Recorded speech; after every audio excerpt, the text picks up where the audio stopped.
There's a lot of builds that I never got to view. I feel like there's unfinished businesses. Hey, man, this guy is legendary, Heather B., especially if you live on the West Coast. He's a Long Beach native, and, he got us fired up way back in the early 90s, man. He made a lot of people want to put their lives in jeopardy and buy bikes. But we did it anyway. DB, give that man his intro he deserves. All right, well, Sway, I've never ridden a motorcycle in my life, but I was always fascinated by the construction and the art form that went into building these custom motorcycles. And I remember seeing Paul Walker when he was wearing the West Coast Chopper shirt in Too Fast, Too Furious. I watched him build a chopper for one of our good friends, Shaquille O'Neal, on Motorcycle Mania when Shaq won the championship. I watched him ride cross country with the late, great Indian Larry. Shout out to Paul Cox and Kano.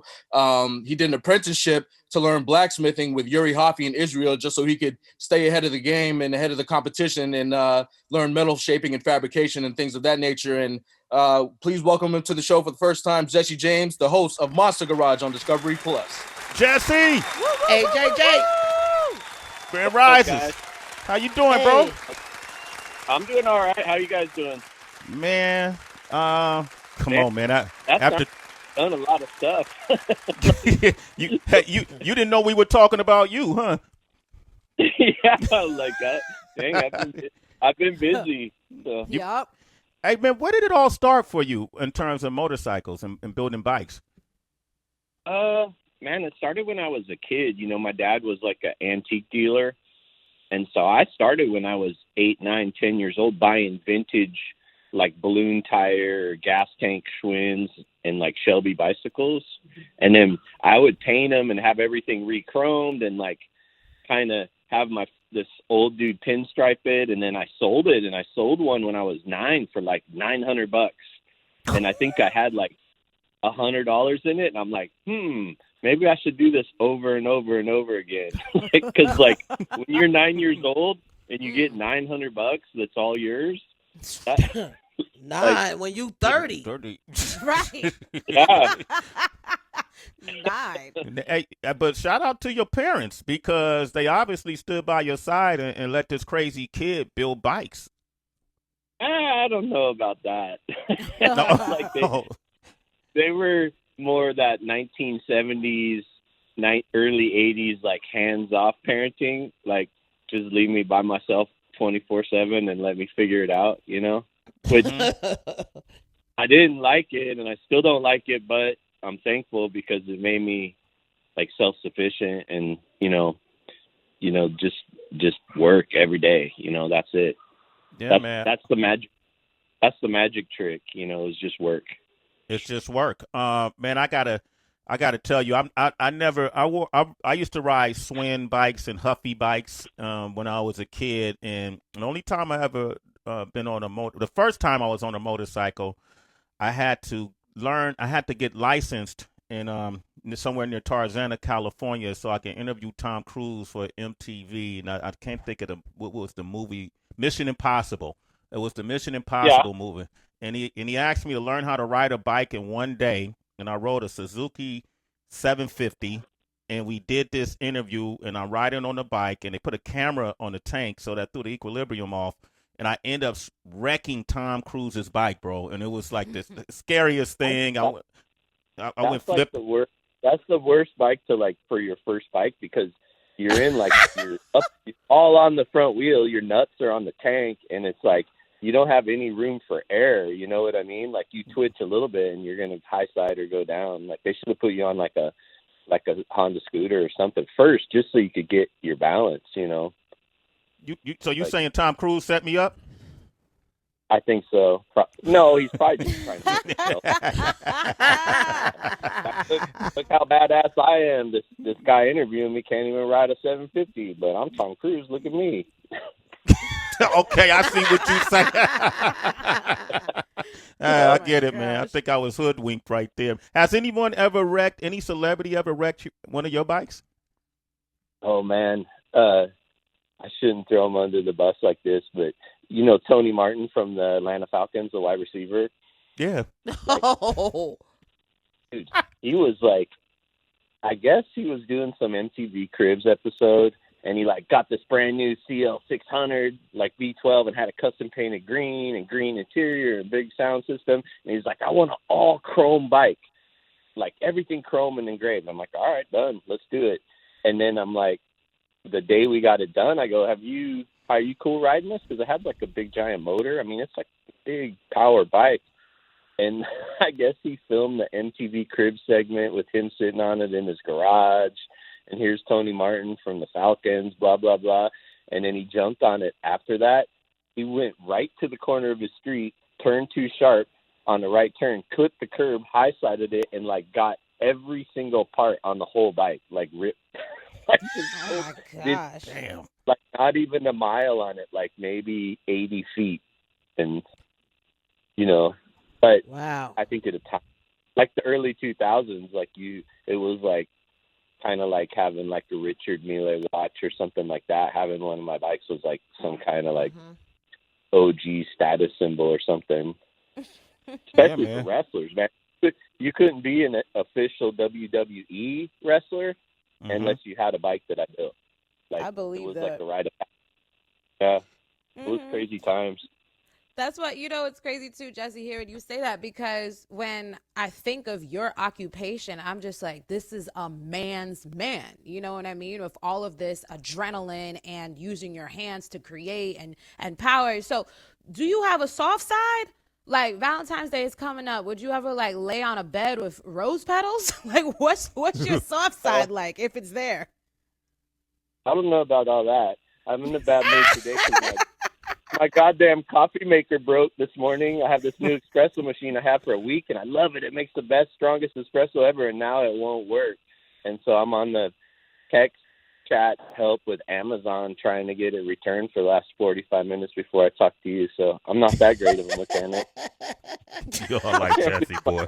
Yo. He's like, fuck them roses. Okay.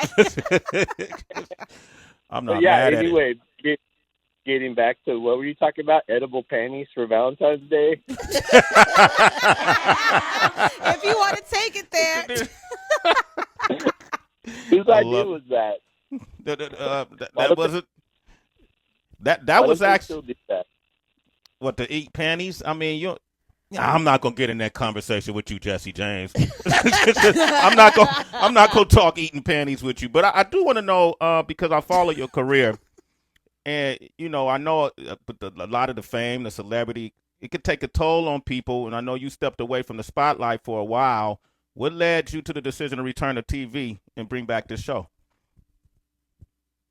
Yeah, well, we kind of ended Monster Garage early. I went, the Discovery at the time was in like a weird place, and they had this president named Billy Campbell, who was kind of like Hollywood douche dude, and I wanted to go and do the season finale in Iraq. I got this letter from these kids in Iraq that were up armoring vehicles, and they sent me this letter and like, man, Jesse James, look what we did. The government doesn't armor these vehicles yet, so we set up a whole shop in Baghdad, and they had a Monster Garage sign, and I was just like, we got to go there. Let's go. Let's go build a Hummer. And at the time I had full DOD clearance, so I could go and do anything I want in like a hot zone. And so got all ready to go. And like a couple days before I went, the president of Discovery sent me like a really crappy letter. And it's just like, man. So I went and did it. And then I don't know. I was in a weird time and everything was chaotic at the shop. And I just decided to not renew my contract. But I did it knowing that, like, hey, we're leaving a lot on the table here. People love this show, and there's a lot of build ideas. And I knew I would eventually come back. And now, I just waited, just timing. Like, at the time of doing the show, too, I had 200 people working in Long Beach at the shop. Mm-hmm. Monster Garage was, like, 5 or 6 blocks away. So, like, I always felt this tug of, like, the shop and my business being more important than TV. And now I'm in a place where I could take just about a full year off and do 8 episodes and then really give the show 100%. And I think the builds and all that stuff kind of reflect that. Like in 8 episodes, I left the garage 4 times and no more than 10 minutes each just to run to my shop and get a tool or material or something. And, I don't know. TV's a funny thing. Yeah. I don't know. It's a little bit hard, especially when you have a business and successful businesses and all this stuff that's occupying your time and skills and all that. It's hard to like take time off and make TV important, like this, let's do a television show, and it kind of just waited till the timing was right, and we just did it, Yeah. Jesse James is here, and we're talking about Monster Garage. You can find it on Discovery. Plus, each episode, they're going to have 5 builders, different backgrounds. They're going to get 5 days to transform a street vehicle into a monster machine, and they could leave the garage for $5,000 worth of tools. Man, your show to me, like in hip-hop, you came up in L.A., so I know you grew up. You know some rap. I know you're a hip-hop head down deep, Jesse James. One of the cardinal sins is biting. You know what I mean? You cannot steal somebody's flow. You can't steal their image. You can't take a song. Since your show came out, man, there's been so many shows that have been biters, bro. They done been really gimmicky. They done really kind of stole the concept from what it is that you created. Number one, does that get under your skin? And then number two, can you tell us what separates Monster Garage from those other gimmicky shows? I don't know. I think it used to bother me, but I didn't realize like my power and what I bring to the table until all these other shows that came out after me and still come out, like were dudes with their hair slicked back and wearing Dickies and Chucks and all this stuff. And I didn't realize like, oh wait, they're trying to be like me. And then I realized like, oh wait, it's only me that can do what I do. I'm like, only me will crack the whip on people and make them like, hey, let's get to work and get stuff done, and it sucks because like Discovery Plus is cool because it's uncensored and like, man, I cuss a lot when I get pissed. like F-bombs are flying, but that's the way it is in the shop, man. I can't be everybody's friend and be Mr. Nice Guy and achieve this stuff, and I don't know, what was the second part of the question? I forgot. Yo, that's it. That fucking coffee machine, bro. The second part has something to do with edible panties, but man, I'm gonna go ahead and skip the second part. Wait. Chocolate or strawberry? Come on, man, you got to do the combo. Chocolate, strawberry. Covered strawberry. Yeah, man. Y'all are whack. Okay. Hey, listen, we got Jesse James here. I want to take a phone call. We got Jose from Miami, Grand Risings. What up, Jose? What's up, Hey, Jose? Hey, Grand Risings family. How y'all doing this morning? This afternoon? Groovy. Almost. I had a quick question for Jesse. So, with your show, has there ever been or like, does this work like this with your show? I've read like an article with a bunch of stories from like Exhibits Pimp My Ride, where they would say that like these people got their cars quote unquote pimped, but it only really looked that way. Like they would send them home and like they'd have some crappy engines, like they really wouldn't do anything to the actual problems with the cars. They would just make them look like really dope, and then they would take out a lot of the stuff they put in after the show was over, and people would like sign up for it knowing that was the case. So I was wondering, like, just for TV type of deal, like, does any of that stuff ever happen behind the scenes? Well, for starters, I did the first 2 episodes of Pimp My Ride. They tried to start that whole series with me, and I did. It was like a part of a back to school thing on TRL, and they had me do like a Jetta and one other car for someone, and then I kind of realized like MTV doesn't have any money. I'm like, F this. Then they took it to West Coast Customs, and I know Ryan from West Coast Customs. I don't know Exhibit, but I know he did one truck for me where he did a lift kit and some wheels and stuff that was okay. But then he took a truck that I had for like 20 years and like absolutely destroyed it, and I have no problem telling him to his face either. Like they just not, there's like speaker wire and stuff on the fuse for the engine electronics, and all the warning lights were off on the dash, like going off. So they pulled the dash panel out and put cardboard in between the lights and the dash panel, so I couldn't see the warning lights going off. Like just stuff like that. And I'm not trying to say Monster Garage cars. We build them in 5 days, so 5 working days. The quality isn't going to be the same as a car that I build and spend 5 years on. But I'm not trying to pawn them off on a show as some kind of show vehicle that's perfect. Like, they're built to perform a function, either like cut wood or hovercraft or something like that. And I just think, you know, your reputation's everything. That's what lasts forever, you know. Money and interviews and everything else in between doesn't mean shit unless your quality is there. You know, you got to have, the quality's got to be number one. And the stuff that I do in my shop, I'll lose money to make sure the customers are happy. You know, that's just the way I've always done it. And it's where, I mean, especially like, you know, spending the majority of my life in South Central and Long Beach and Southgate, Linwood, Crenshaw, man, like, I don't know. I can remember building a bike for a dude from the rare breed, and like Easter Sunday, he called me pissed. They went up to some ride in Ventura and like got to where they were, like a bar, like a big group of them. And his brand new bike I built for him, it wouldn't start. It just, nothing, hit the starter button. Everything comes on. I drove an hour and a half to Ventura on Easter Sunday and walked right up to his bike and pushed the little wire back on the starter solenoid and started it and then left. But that's the hoops you have to jump through for that kind of customer. You know, you don't want, that guy paid good money. He doesn't want to have problems. He's paying good money for you to do quality stuff. You know. Jose, great question, man. You're a citizen. Sway in the morning. What's good money? Like, when you say he paid good money, like what's the most, you know, what's a good budget to get let's say I wanted a 750. What's a good budget to get a good bike? Like, is that a 6-figure thing? Is that I don't build sport bikes too much. Like, I'll build them for myself, like Hayabusas, and I have an H2 and stuff like that. But our bikes, to get like a hand built bike, they're a minimum of like $200,000. Shit, you know, damn, the little 9-year-old graduated, huh?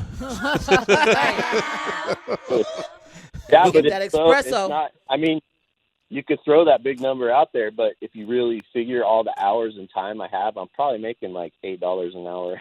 Like, it's probably not really that much over the course of a couple of years. Okay, Jesse James is here. This is mad interesting, man. I'm from Oakland, California, and in Oakland, California, you got you got some bike. One of my best friends, a guy named C-Mac, is from Oakland, but I'm kind of bummed because we're not really friends anymore. During the whole like Trump election and all that stuff, he got real mad at me because I know Trump and like stopped talking to me. I wish we could reconnect. I hate that stuff got between us because I don't know. It's crazy times. Reach out to him. You know, y'all should be having conversation, not separation. You know, if it's your best friend, man, it's worth reaching out. You know, he might be in a better mood. It's a different year. I'm gonna do that. Yeah, Jesse James, reach out to him and let us know how that go. But I was going to ask you, since you brought that up, is C-Mac black? Yes, sir. Okay.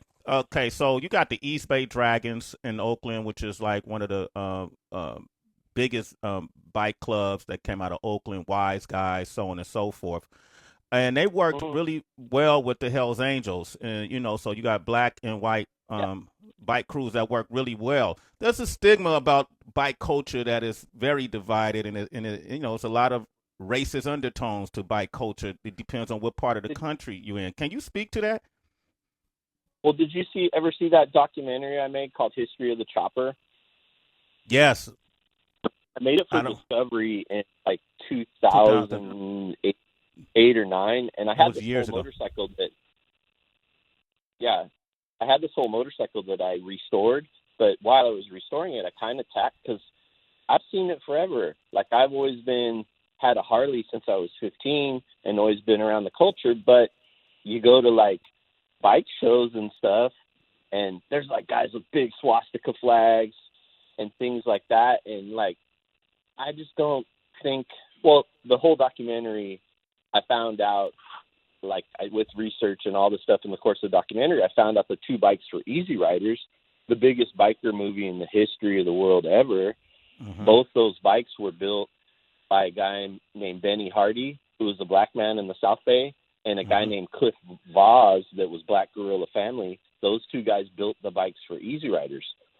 And Dennis Hopper directed it. But in the time of 1969, that was only, 4 years off the civil rights movement. So they couldn't say, hey, they didn't even mention the dude's name, and nobody until I did the documentary knew that they built it. And Cliff Voss was the do you ever remember? So, civil rights movement, Life magazine did a story on it, and I think it was in Kentucky. On the cover of Life magazine, they showed this guy, like the police holding him by his arms and legs, and the guy was like getting ready to stab him with the bayonet. Do you ever remember that photo? Real famous civil rights photo. Oh shit! Nah, but I'm about to look that up. Yeah, digging deep, Jess. But the dude in that photo is Cliff Voss.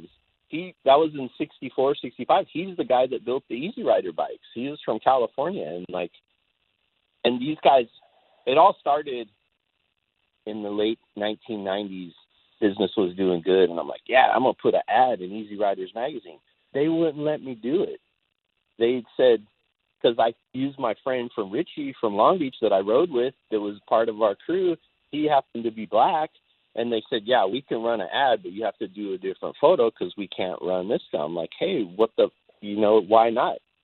And I'm like, I'm going to cancel my thing. They sent me a letter saying that 90% of their subscriptions were going to prison to white boys, and they would complain or cancel if they showed a black man in the magazine. And at the time, you could buy like gloves with swastikas and all this stuff on it in the back of the magazine. So they really played into that clientele. I'm like, hey, F you. You either send me my money back for a year worth of ads, which was like probably $7,000 or $8,000, or you run my ad. They ran the ad. And so I got probably, I don't know, 50 hate mail from like, you're a white boy and you're denying your Aryan roots, and you shouldn't have this black guy and N-word and all this stuff on your bikes and blah, blah, blah. And and just saying all this stuff. So at the time, from when I used to be a bodyguard, I knew a dude that worked at Flint Publications. Mm-hmm. And so I bought a bulk subscriptions to the all black, like X-rated magazine called Hot Chocolate. So everybody in prison that sent me one of those hate mail letters, I sent them a subscription to Hot Chocolate. My man Jesse James. that whole thing in the 90s like made me think, like, and some really good stuff came out of the documentary because Sugar Bear, who had never been to Daytona or Sturgis or never been in Easy Riders, that all changed. And he's like a superstar in the motorcycle, like custom industry now. And he was friends with the dudes of the Easy Rider bikes that built it. And it's just, I think times are getting better, like, and it's not so, I don't know. I just used to go to Daytona, and Daytona, like for 20 years I went, and it's boring. But if you go 4 streets east of downtown Daytona, they had their own Black Bike Week, and it's like, this is in the 90s, so it's like kind of pre-donk era, but it was like lowriders and trucks with big systems and barbecue on the street, and just like, it's a way funner time than a bunch of bikers with leather trying to mad dog each other. Yeah, that's usually the case with us, Jesse. Well, better time. You got to admit that, brother. Hey, listen, I think it's important too, and thank you for that, Doc, and bringing this up, and even speaking transparently on it. And I think it's important that you and C-Mac connecting and find a conversation that you guys can have a common thread on moving forward. DB, I want to like, I lost 2 really good friends because of all the election stuff, and like him and we were like an inseparable trio, like him and the model dude Tyson Beckford. And he like went all in for Hillary and like started saying you're racist because you support Trump and all this stuff. I'm like, man, I don't care if you support who you support. Like, you're my friend. I got your back no matter what. And those guys got really bummed about it. And I got to reach out and try to make it good because I miss having them in my life, Oh, yes, please do. Hey, DB, you want to jump in? Yeah. Thank you, Sway. Jesse, really quickly, back in the early 2000s when you had, every show had some sort of a, biker build off or customization show of some sort. And then the economy tanked, and even people who were making a lot of money, guys like Billy Lane, Russ Mitchell, Trevor Lean, a lot of these guys who were doing really great and being successful, a lot of them had to figure out how to overcome that recession. And now we're sort of seeing the same thing happen again because the economy's, in the toilet, and now you have to deal with this virus as well. So what would your advice be to people who want to get into this line of work, but you have to constantly deal with the ups and downs of the economy where people might not be able to afford custom bikes and the work that you put into this? Yeah, it was like '07, the financial crisis. I think a lot of people were using their mortgage and their home and stuff as a retailer to buy expensive stuff like motorcycles and things like that. And I kind of saw it coming, and I was like, I started downsizing and streamlining things and moving more vertical instead of sending stuff out, do more stuff in-house. But for people, I think society, like kids that are coming up, I think there's, with the rise of YouTube, and you can, like, I probably could have went on YouTube and figured out how to fix my coffee maker this morning, but I didn't. But you can go on there for anything and get a little baseline knowledge. It's never going to be as good as hands-on and working with someone that really knows and watching them do it. YouTube will never replace that.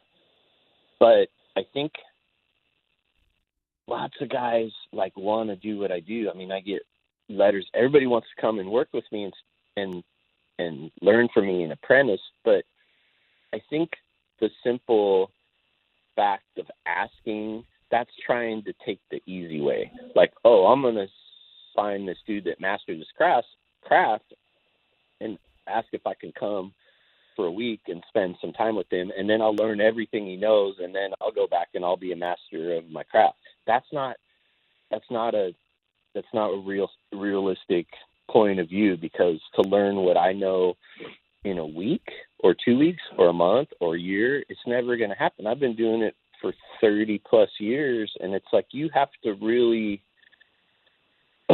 apprentice and really know the skills the right ways. I mean, that's what I did. I went and I picked stuff and like, hey, just like I wanted to learn how to machine stuff. So I went to this place called Ultimate Machine, and this is in like 1989. And this guy named Jim Pittner, who was this old, angry guy. And I just picked up a broom and started sweeping. I'm like, hey, I want to hang out and learn how to, I had this one part I wanted to make. I want to make this billet aluminum sissy bar for one of my bikes. Can you show me how to do it? He's like, F no, get out of here. And so I just started sweeping. I'd go over there after work every day I worked nights at a bar, so I would go before a couple hours and start sweeping. And eventually after like a couple of days, like, well, you got to bolt this thing down. And that's I think the knowledge that people that want to do this, that you have to earn it. You can't just because it's easy to contact someone like me or someone else that's a chef or a diesel mechanic or someone that does turbos or sound systems or whatever, just because you can have access to them doesn't qualify you to have the knowledge. I think all the knowledge that you gain and you want to gain, you need to earn it. That has to be earned, and you have to earn the right to receive that knowledge. I don't know if you understand what I mean, but you can't just, I saw Jesse on Instagram, so I'm just going to send him a message and he'll show me how to do everything he does. Done. End of earning, and I think, people have to realize that it's not that easy, man. It don't work like that. Well, Sometimes you got to pick up a broom. Yeah, and like Germany has a really good apprenticeship program. So like Bosch and all these Daimler-Benz, they take kids really young, and it's 7 years. They got to go in and do an apprenticeship. But at the end of the 7 years, they're making a six-figure a year job, making six-figure money, and they're a master of their craft for 7 years. So, if a kid's 20 and you tell them, hey, by 27, you'll be a master of this, that's a pretty good prospect, I think. And you'll be making money. You could support your family. You could buy a house. You could get a new car every 5 years. that's very, I think, enticing. Like, we need to do that kind of program, you know, where we teach kids skills again, you know? Yeah. Jesse James is here and host of Monster Garage, airing on Discovery. Man, good to have you on the show. Absolutely. Check them out on Monster Garage on Discovery Plus. Thank you for calling in, Jesse, all right? And good luck to everything. Yeah, thanks, guys. Have a good day. All right.